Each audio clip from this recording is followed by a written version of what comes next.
This week on the podcast, we're speaking with the viral medium writer and self-proclaimed vagabond, Aaron Nichols.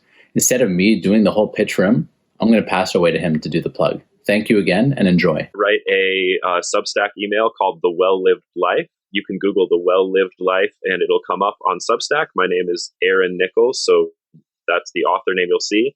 You can find me on Twitter at The Aaron Nichols. You can find me on Instagram at Aaron John Nichols. Those are the social medias that I check. And that's all I have to say for the plug.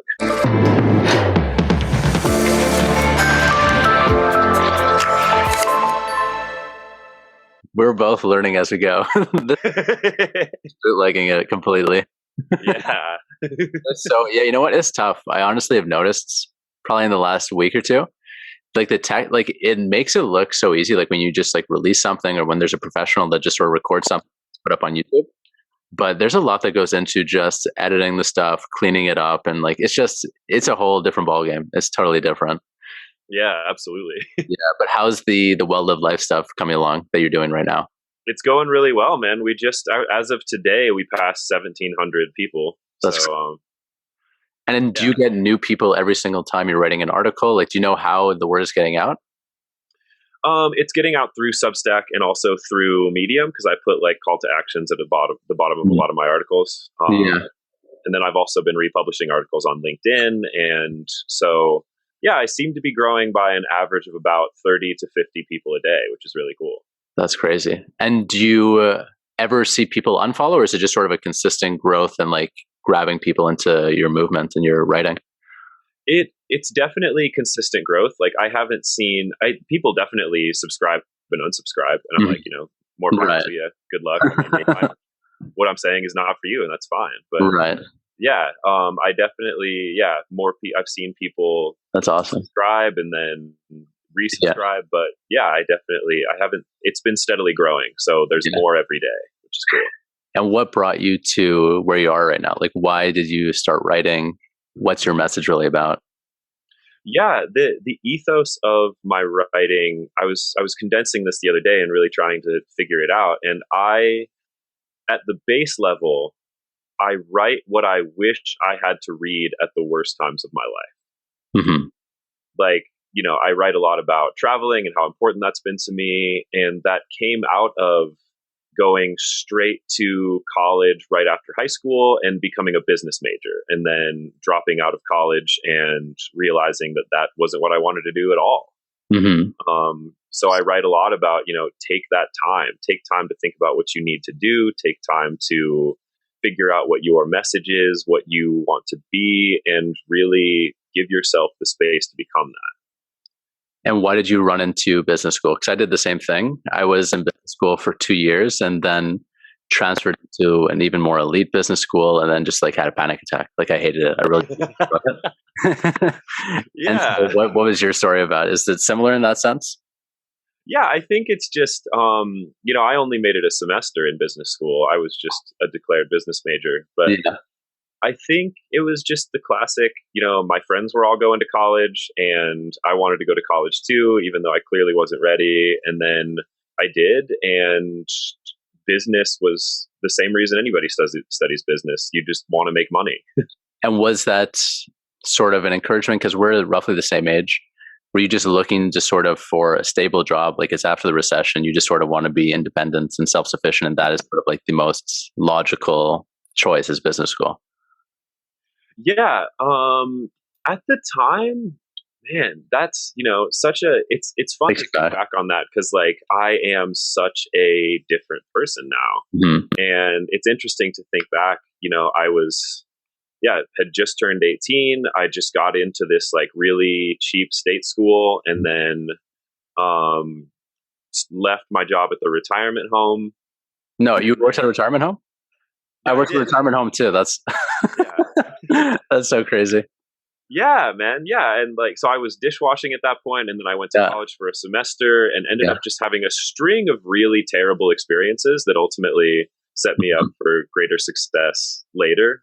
Cool. But it was a very miserable time. And then I got my job back at the retirement home after I dropped out. and ended up being promoted to a cook. And then that's when I started talking to the residents, and that's when I started receiving that condensed wisdom that made me want to go pursue a well-lived life. Right. That's awesome. And so how far into after you dropped out and you go back to the retirement home, do you come to a point where you're like, you know what, I'm ready for my next move. I'm ready to try my next phase of life? Yeah, that would have been about a year and a half later. And the article I wrote that went viral was about the experience I had with this guy named Hank. And Hank was I think he was a tail gunner on a B-17 bomber in World War II. And he told me, he had this phrase he used to say that I've got a million stories and some of them are even true. And that really sounds like a Winston Churchill quote. Yeah.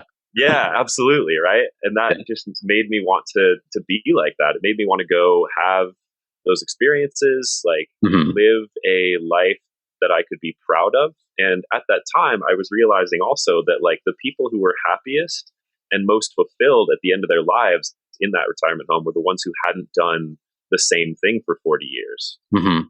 Yeah, 100%. It's funny. Before we were talking, I was actually doing a book review of Lost Connections by Johann Hari. I'm not sure if you've read the book before. No, I haven't heard. It's a really good book, but like he actually looks at one of these studies where one professor took 192 students and gave them a mood diary and just told them record whatever you're sort of feeling throughout the week.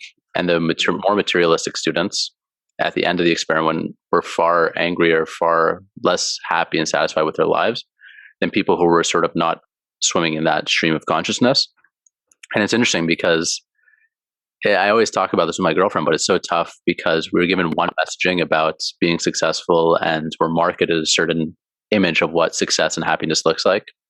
But when you actually live it and when you actually know a lot of people like I do, and I worked in a bank and I know a lot of lawyers who make good money, like on the face of it, they're the poster children for being successful and adapt in a modern age. No one's happy. There's no one on my immediate friends who I would point to being like, I wish I lived their life. I wish I was making that money and had that lifestyle, and neither do they brag about it. So it's like there's a feedback error going on.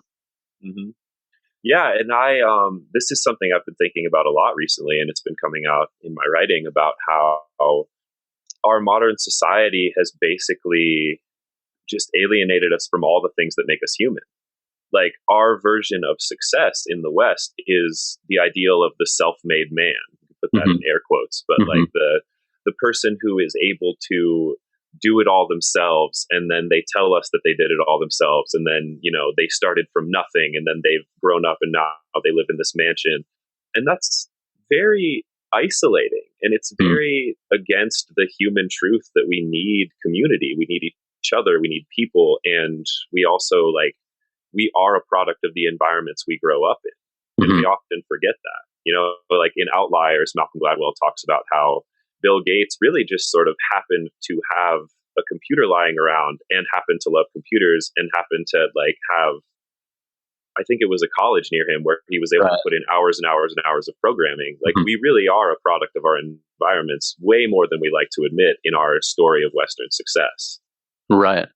Yeah, it's totally true. And then even, the success that comes with it sometimes does not seem to bring happiness. I have a friend who always talks about how, I can't remember where he heard the quote, but he says that the West figured out the economic and political life, but the East figured out the spiritual and the emotional life. And being able to bridge those two and take the wisdom of both sides of being able to be productive and being striving and creating, but also being humble, being in touch with your emotions, having connections is something which in North America, Western Europe, whatever westernized countries, whatever that means, we've done a very poor job of. And it speaks in depression and anxiety numbers and suicide rates and deaths of despair and the opioid crisis. There's something that materially we've done very well, but spiritually and emotionally we've done collectively a very poor job. Yeah, absolutely. And I think that what we just need to focus on right now is reconnecting ourselves to nature. We were talking about this in our previous conversation, and I just read a book that I think you would absolutely love by Joseph Campbell, who I don't know. Okay, yeah, 100%, yeah. So it's called Thou Art That. Okay. and it just absolutely blew me away. Like he talks about Western versus Eastern philosophy, and he makes this really interesting point about how right from the beginning in the story of Genesis in the Garden of Eden, we have in Western philosophy this idea that human beings are outside of nature. Mm-hmm. Exactly. And whether you like it or not, like as the Western world developed, Christianity was the base psyche that most people were working from. Mm-hmm. And so we have this idea that we are outside of nature and that in order to survive, we must take advantage of it as much as we can, which has really, I mean, I think that's pretty much directly responsible for how we've screwed up the earth as badly as we have. Mm-hmm. Yeah, I totally agree. That's funny. There's another book that we keep on dropping books, but he's a religious studies professor. His name is, I think, Alex or Alan Levinowitz, and he wrote a book called Natural. And it looks at how we oftentimes cite and prefer things that are natural, quote unquote, natural. But he talks about how a lot of things that we think are natural are really not natural, like salmon, for instance. I believe natural salmon is actually gray, but orange dye is added to salmon to give it the impression that this is quote unquote natural. And so like our whole conception of what natural is, and that we sort of say, oh, like for instance, like with homosexuality, the argument against it by religious people was that it was unnatural. But what is natural? Like it was, our idea of nature is very skewed because there is homosexuality in nature. You see it all the time in nature. And so what it's trying to get at is that we have to reimagine and reconceptualize what it means to be natural and be in touch with nature. And I think for a species which is sort of totally at odds with what is nature and natural, goes right to the point. Yeah, I think that, the most important thing is to reconnect to community, to each other. I mean, and learn how to talk to each other again. You know, we've become like toddlers pouting in our separate echo chambers in today's political conversation. Yeah. I was just talking to a colleague. I had two really funny moments with students. This will take me a minute to articulate it. Yeah, go for it. Yeah. So, these two really funny moments with students where earlier this year they had suggested, and I just love like being around kids because they're so good at solving problems in ways that adults have just sort of lost. And they came up with this idea that we should make anyone who has like polluted the earth on an industrial scale, or anyone who has ever littered, go pick up all the trash. And then we're going to use it to build an island in the middle of the Pacific. And anyone who, like, all of the, like, robber barons who have polluted the earth have to go live on Garbage Island forever. But if you're caught littering, you have, like, certain sentences. Right. You have to live there for a year, depending on yeah. And then the other day, I co-teach a geography class. And our teacher was trying to explain to kids the purpose of an HOA. And, you know, to me, the idea is just like middle-aged people get bored and they are obsessed with control. So they start HOAs. Yeah. And she was telling the story of a dispute between her neighbor and her with their fence, and how this tree had grown so badly it was sort of messing up the fence. And this kid, who I just absolutely adore, he's on the soccer team. He said something like, "Why don't you just tear down the tree and the fence and put in a trampoline?" And I was just like, man, like you just cut right to the heart of that problem, which is who cares? Right. Who cares about your property dispute, your border, like the fact that we're so obsessed with property?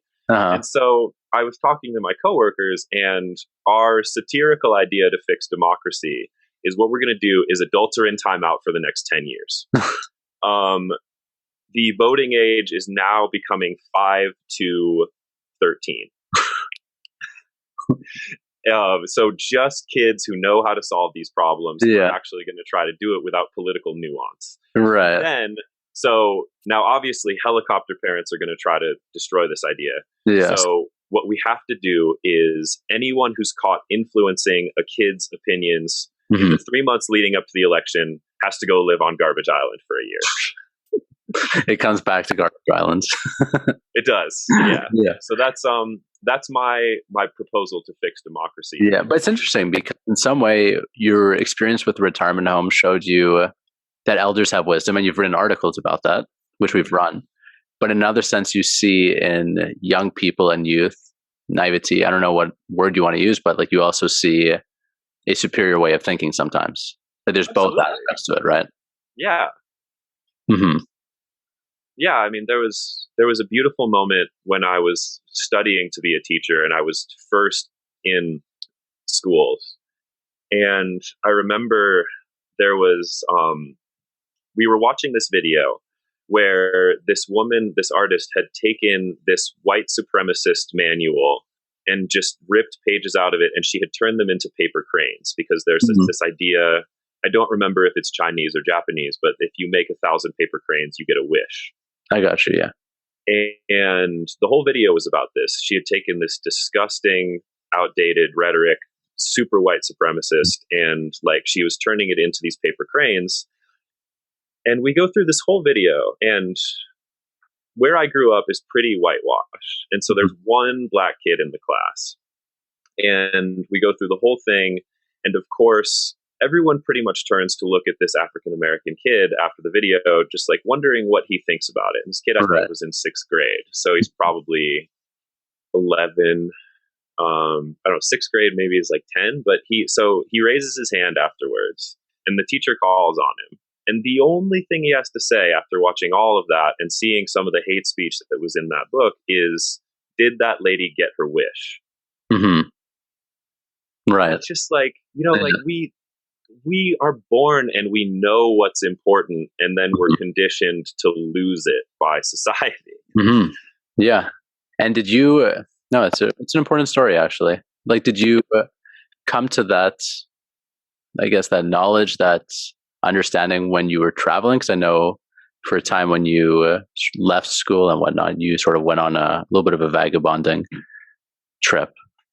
Absolutely. I think the baseline for it was set by the fact that I grew up just rereading Chronicles of Narnia over and over again. Yeah.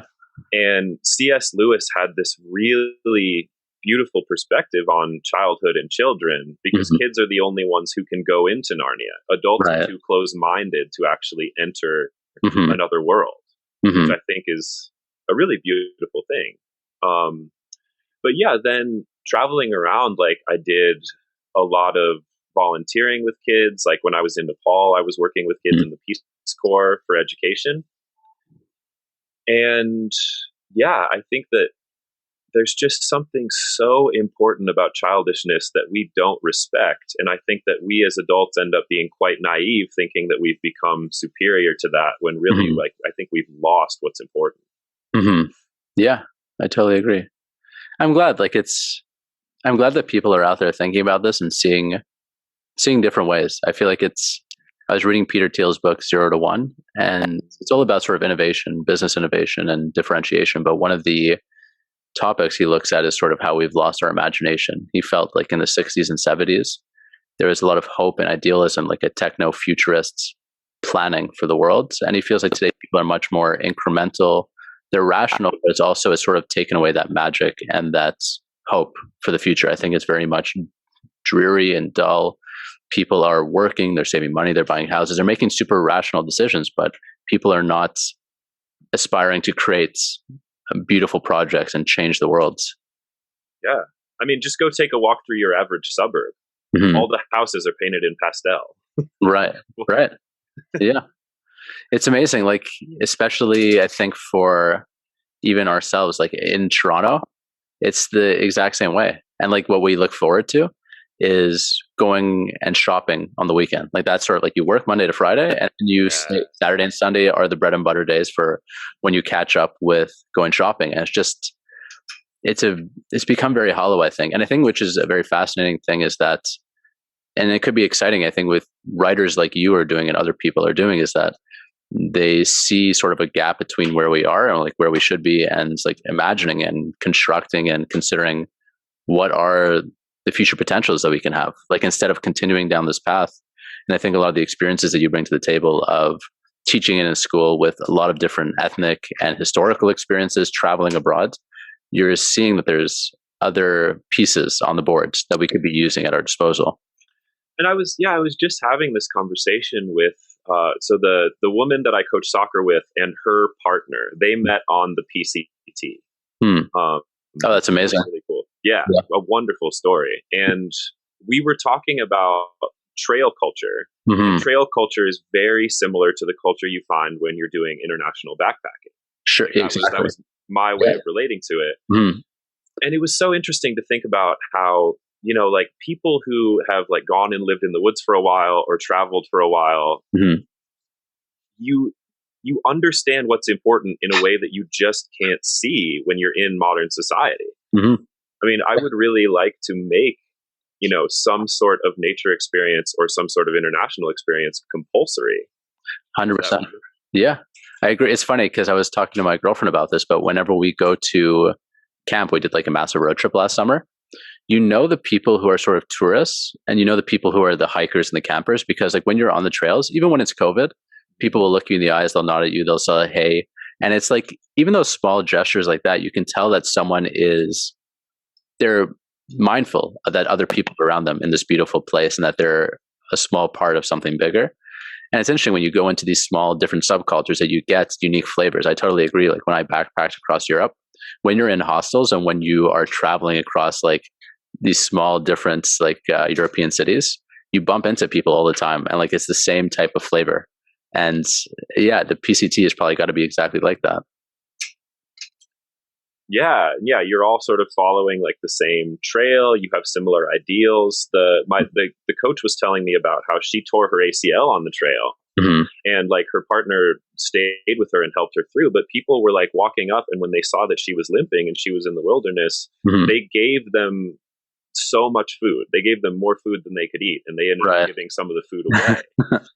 And it's amazing to me how when we are put in situations outside of our normal culture, we reconnect to our common humanity and we are able to experience what humanity should be in ways that we just can't when we're living in our isolated homes.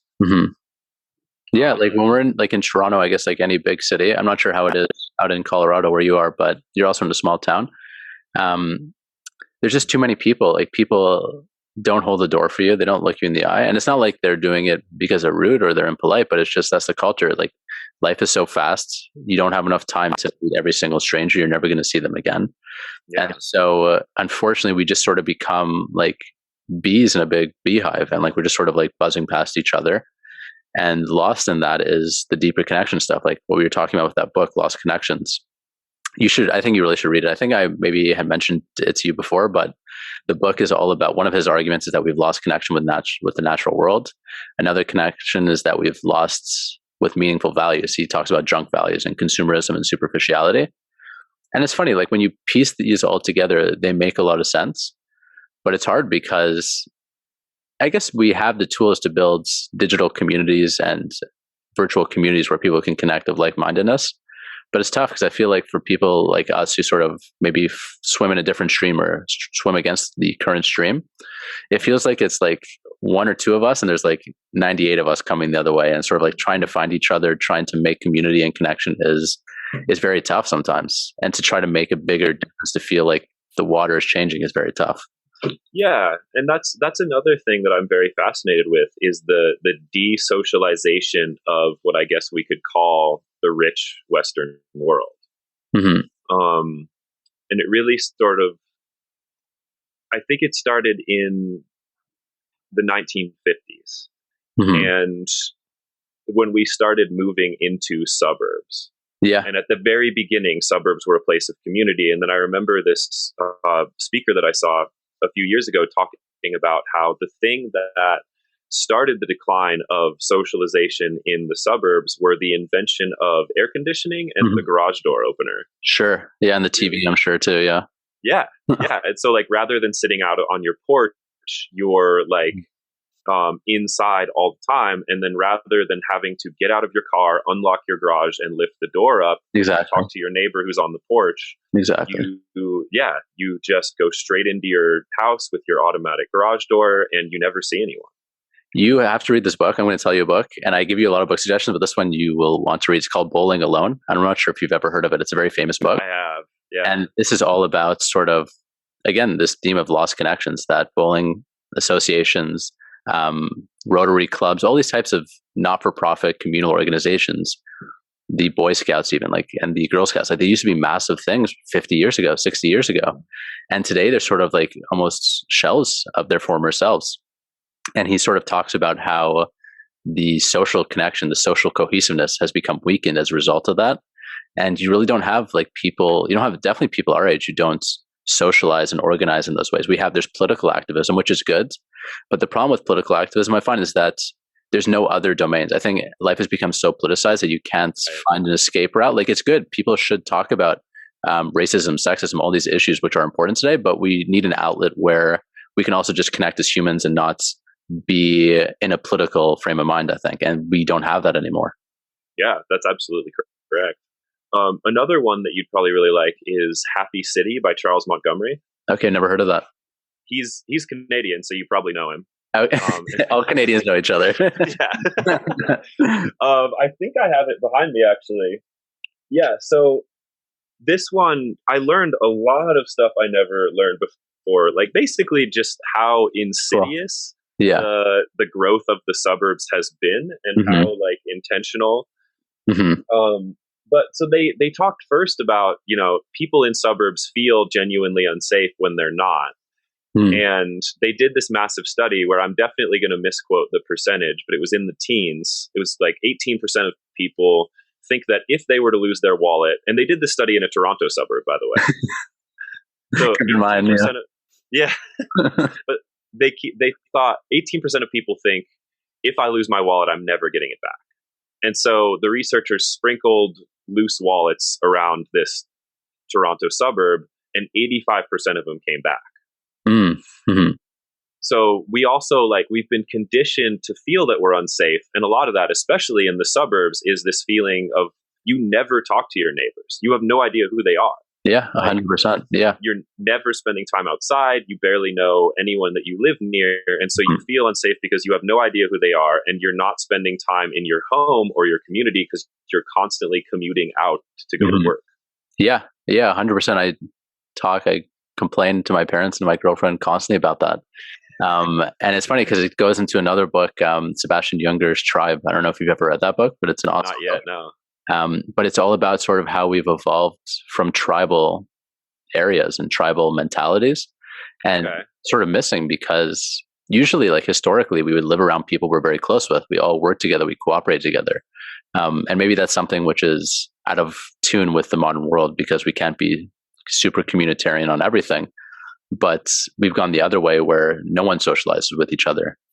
Thousands of years ago, we would actually live in bands together, and everyone sort of had a purpose and everyone had a relationship with each other. And now we live sort of in these siloed places. Like, we're siloed online and we're siloed in reality, like where people don't really engage with their neighbors.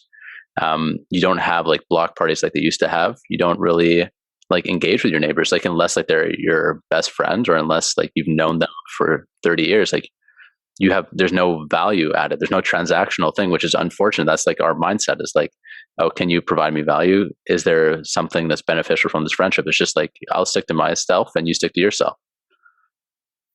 Yeah, absolutely. And that, I think, I cannot tell you how much I hate the term networking. It seems to be so sociopathic. Yeah. It's like, making friends for psychopaths. But you're just walking around like, hello, how can I use you today? Yeah, it's true. That's something which I had to get over. It was so tough because in grad school, you're encouraged to network to try to find a job. Right. And I guess for me, conceptually, how I did it was like, you know what? I just want to have a coffee chat with someone. Like, I don't actually want anything. But the thing is, like, you obviously want something down the road, or you like to keep in touch because you don't know what would happen. But on the other person's end, the person who can actually hire you and like give you a job, they must be always thinking like, yeah, what is your game plan? Like, what are you trying to tell me? How are you trying to butter me up to like actually just falsely get in here? Yeah, because the idea of a network is such a poor shadow of a human community. Yeah. Well, it's funny. There's another research paper by a famous, I think he's a psychiatrist, maybe. His name is Robin Dunbar. I think he's British. But there's something called Dunbar's number if you Google it. And basically it says that roughly we can recall about 100 people. Like, we can remember 100 people's names and 100 people's faces. And his argument is that essentially we've evolved to incorporate that number, because like we're not meant to know thousands of people. Like going back to that concept of the tribe, like we never really engaged and socialized with so many people. We knew 100 people or 150 people very intimately, and beyond that, like it was mostly strangers. Yeah. And so when we try to build, because of social networks and connection and communication systems, now we sort of, our brain is sort of adapted to 150, 100 close acquaintances. And then now you can have an expansion where you can have 1,700 people who are subscribing to your thing, or thousands of people. Yeah. And it's like, how do you wrap your head around that? Like, do you have a personal connection with them? Do they just check you out? Like, what is, it's such an interesting dilemma.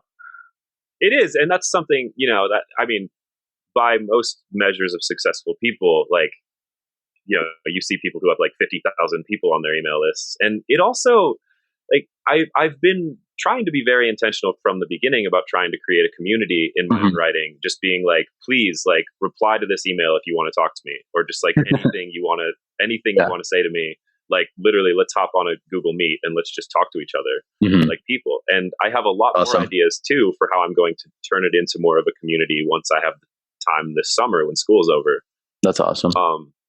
But yeah, it can be kind of strange because, you're just writing down these ideas and then you send it out, and sometimes you just don't really get anything. You're like, well, I know I sent this to 1,700 people, but like, I'm trying to be very intentional about not becoming a guru.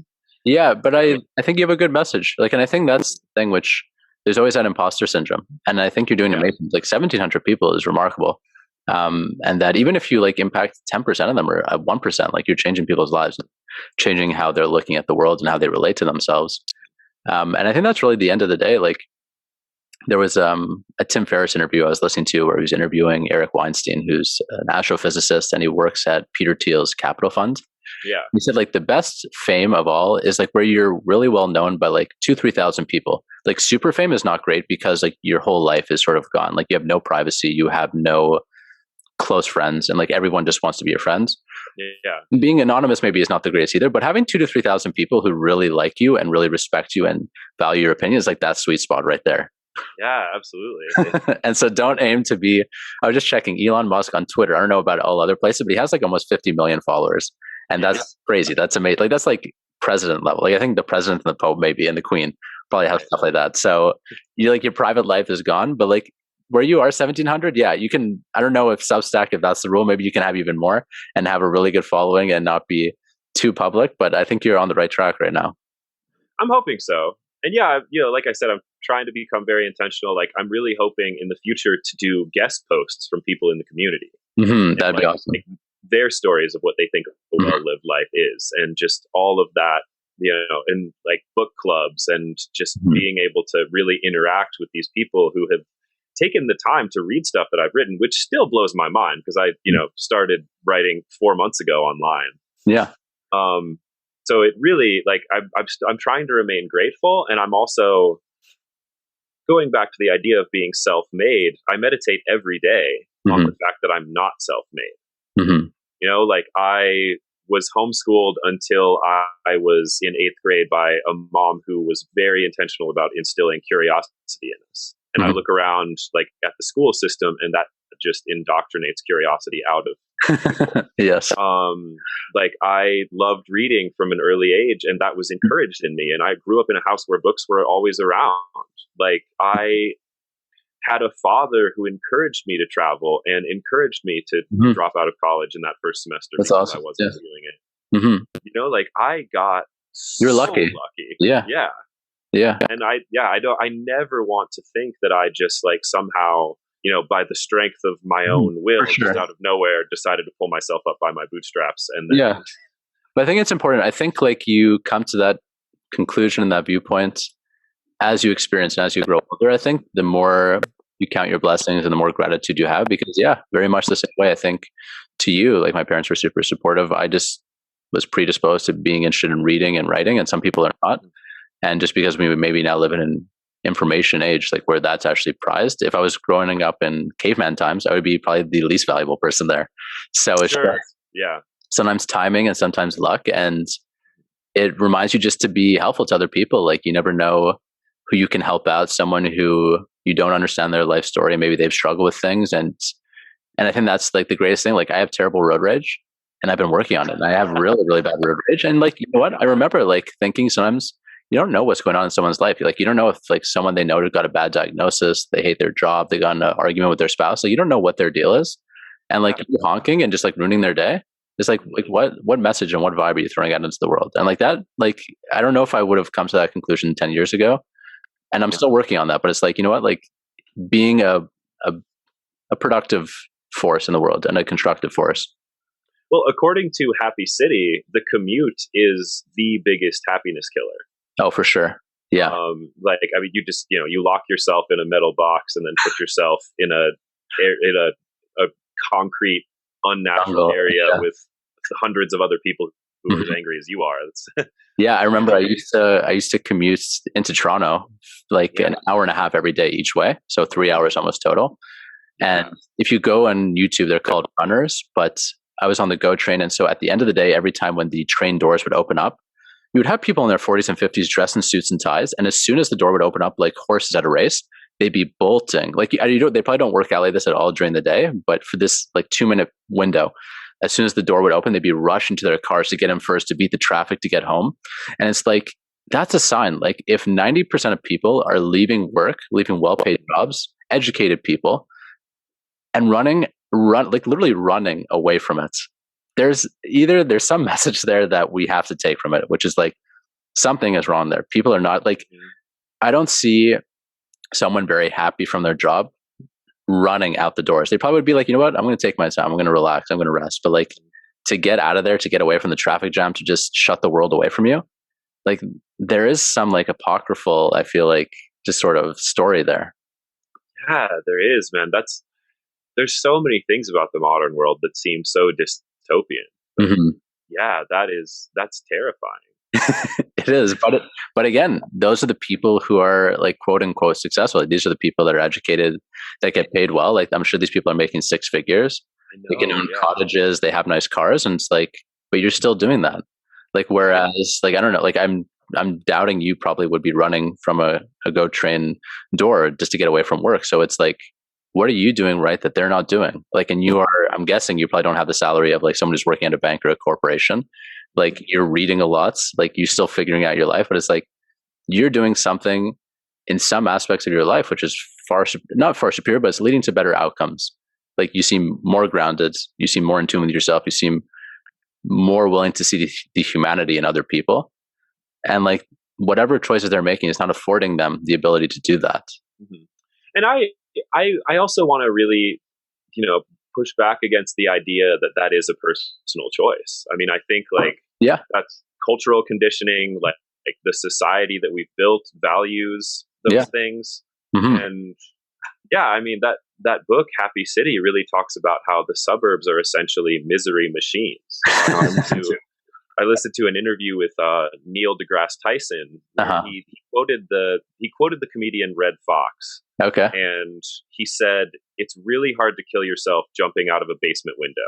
And what he meant by that was, you're actually safer in today's world living in the inner city than you are living in the suburbs. And that is for the very specific reasons of car accidents and suicide. You are way more likely to die by either of those living in the suburbs than you are, because inner city violence tends to be very pointed. So Neil Tyson's quote was, if you're relatively sure no one you know wants to kill you, you're very safe in the inner city. Right. Yeah. And it's so interesting. I guess there's so much to get into, and maybe we'll have to save it up for a second podcast, but like these are some thoughts I would like to talk about, because especially when you were talking about like helicopter parenting and just sort of, I think, the medicalization of like youth and children today. Like I feel like everyone has ADHD. I feel that people are always like, every child needs a phone. Everyone needs to know where they are 100% of the time. And it's like, I feel like some of those valuable things have been lost because we have this false sense of insecurity. Like I get it if you lived maybe in a war zone where children were going missing all the time, but like statistically, like you're saying, like if you live in a suburb in a North American city, like your life expectancy is probably, and standard of living is way better than anyone probably in the last 100 years. And yet we are more insecure and more worried than ever before. And like something is not proper over there. Mm-hmm. Yeah, apparently the one of the biggest standards of happiness is walkability. Yeah. Which is so counter to the way we live in the West. Mm-hmm. And that was something that he talked about again in Happy City. And this just absolutely blew my mind. But there was a huge movement by the auto lobby to criminalize jaywalking in the early 1900s, which just like, how do you wrap your head around that? That's just so insane. But yeah, it started when automobiles first started to come into cities. And at that point, much like in Southeast Asia, city streets were a place for commerce. Right. And then automobiles start coming in and they start hitting people because they're going too fast, much faster than horse and carriages can go. Yeah. And so people start getting angry. They start lobbying the city. The city puts in like 5-mile-per-hour speed limits everywhere. But who has automobiles at this point? Wealthy people. The rich. Yeah. So they're the ones with the power. And what they essentially end up doing is they just clean out the streets. So like you can't have streets as markets anymore. Streets are a place for cars. And then they invent the crime of jaywalking and start prosecuting people for it. Right. Just like running this big propaganda campaign against people who walk in the streets. Yeah, it's funny because I remember reading that Jack Dorsey, the CEO of Twitter and Square, he said the favorite part of his day is the 2 hours he's walking to and from work. Yeah. This is a guy who is super busy, who's a billionaire. And he's like, the most important thing that he integrated into his life in the last 10 years or 15 years was his ability to walk to work.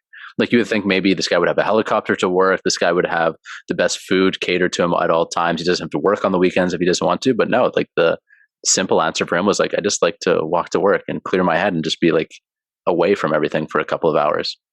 Yeah. And I think the key word there is simple. Like you just said, I mean, we have disconnected ourselves from simplicity.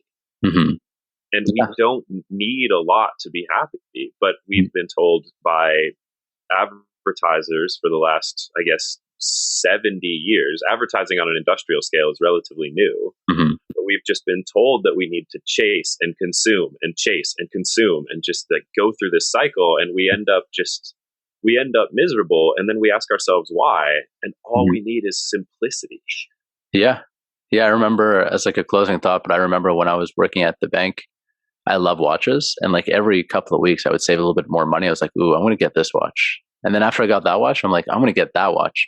And it's like, I was on a treadmill, like a consumer treadmill. And I was like, if you're charting my happiness, it would be like up for a second, then right back down. And it's like, I realized that something was unsustainable here. But it's amazing. Like someone who reads a lot, who thinks of themselves as decently conscientious was equally prey to all those influences and to all that culture. And it's like, if I feel that much struggle in trying to get away from the mainstream culture, and I like to read and think of myself somewhat contrarian, what does the average person think? Like, and that's not a dig or a put down. That's like, it's hard to get away and break that cycle. Yeah.